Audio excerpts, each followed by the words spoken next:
টিয়কত পথ সুৰক্ষা জনজাগৰণ সভাত মন্ত্ৰী পৰিমল শুক্লবৈদ্য।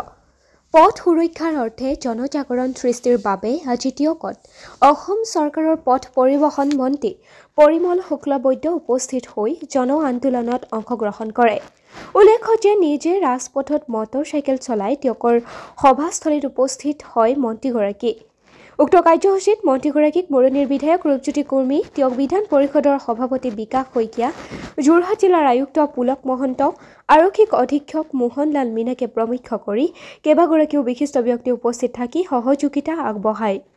ইপিনে মন্ত্ৰীগৰাকীয়ে পথত গাড়ী মটৰ চাইকেল চলাওঁতে ল'বলগীয়া সতৰ্কতাৰ ওপৰত উপস্থিত জনসাধাৰণক বুজাবলৈ চেষ্টা কৰে। লগতে সকলোকে পথৰ নীতি নিৰ্দেশনা তথা সুৰক্ষা নীতি অৱলম্বন কৰি চলিবলৈ আহ্বান জনায়। লগতে উঠি অহা প্ৰজন্মৰ অভিভাৱকসকলক অধিক সচেতন হ'বলৈ বিশেষভাৱে আহ্বান জনায় মন্ত্ৰীগৰাকীয়ে। খালি মই কৈছো এই কথা নহয় অসমৰ ৰাইজে কয় মৰিয়ানীৰ এগৰাকী যুৱ বিধায়ক যি সদায় সুপাৰ মহোদয়। মই ইতিপূৰ্বে আমি আমাৰ আপোনালোকৰ কমিশনাৰক পাইছো, মোৰ জিলাতো পালো। ভাৱে মৰম দি স্নেহ দি মানুহৰ সমস্যা দূৰ কৰাৰ কাৰণে চেষ্টা কৰে। আজি আমি টিয়কত আহি পালো। আপোনালোক জ্ঞাত যে আমি 19 তাৰিখৰ ফালৰ পৰা পথ সুৰক্ষা জন আন্দোলনলৈ আমি ওলাইছিলো। মাজে মাজে অলপ বিৰতি কেবিনেট বা আমাৰ চৰকাৰী কামৰ কাৰণে আজি ইয়াতে পালো আৰু আমাৰ খুব ভাল লাগিছে, প্ৰচণ্ডভাৱে ভাল লাগিছে। এটা গুৰুত্বপূৰ্ণ সমস্যা লৈ আমি যেতিয়া ওলাইছো, আমি ইয়াতে যেতিয়া পালো এই বৰষুণত আমাৰ শ্ৰদ্ধাৰ মৰিয়ানীৰ বিধায়ক ডাঙৰীয়া উপস্থিত আছে, আমাৰ ইয়াৰ বিধায়কেৰ প্ৰতিনিধি উপস্থিত আছে, আৰ আটাইতকৈ ডাঙৰ কথা আমাৰ আয়ুক্ত মহোদয়, আমাৰ সুপাৰিনটেণ্ডেণ্ট অফ পুলিচ তেওঁলোক বৰষুণত তিতি থিয় হৈ আছে।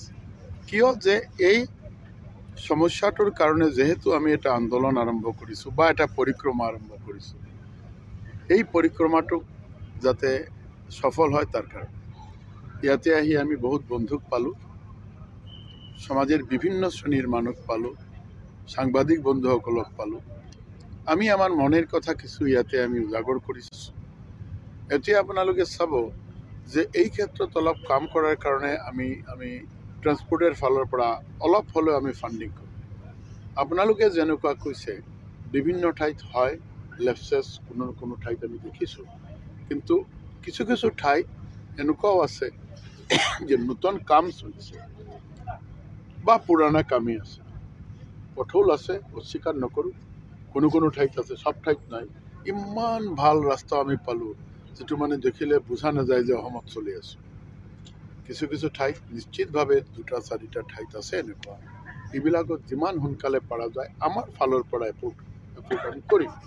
কিন্তু লগতে এটা কথা আমি কৈ দিম, মই ভাবো এই পৰিক্ৰমাৰ জৰিয়তে আমি গম পালো পথ যেতিয়া অলপ ভাল হয় এই ঠাইটোৱে ব্লেক স্পট হৈ যায়। য'ত অলপ পথটো বেয়া ইয়াতে এক্সিডেণ্টটো কম হয়, কাৰণ তথাপি কিবা কষ্ট কৰি হ'লেও অলপ কণ্ট্ৰলত গাড়ীটো চলায়। মই কোৱা নাই যে পথ বেয়া হ'ব লাগে, কিন্তু এক্সিডেণ্ট হোৱাৰ কাৰণটো পথ নহয়। এক্সিডেণ্ট হোৱাৰ কাৰণ এই যে ক'লো 5টা। আমিতো কাৰণবিলাক চাইণ্টিফিকেলি বিশ্লেষণ কৰোঁ। পথলত যদি খুন্দা খাই মানুহ পৰিলেহেঁতেন ৰাইজে তো গমেই পায় পথলত খুন্দা খালে, কিন্তু পথলত খুন্দা খোৱা নাই। এই যে আপুনি ক'লে গৰ্তত খুন্দা খোৱা নাই, গৰ্তটো কিয় ভৰিব লাগে খুব কৈ আছে, কিয় স্পীডত যাতে 150 কিলোমিটাৰ যাব পাৰে, সেইটোৱে কাৰণ।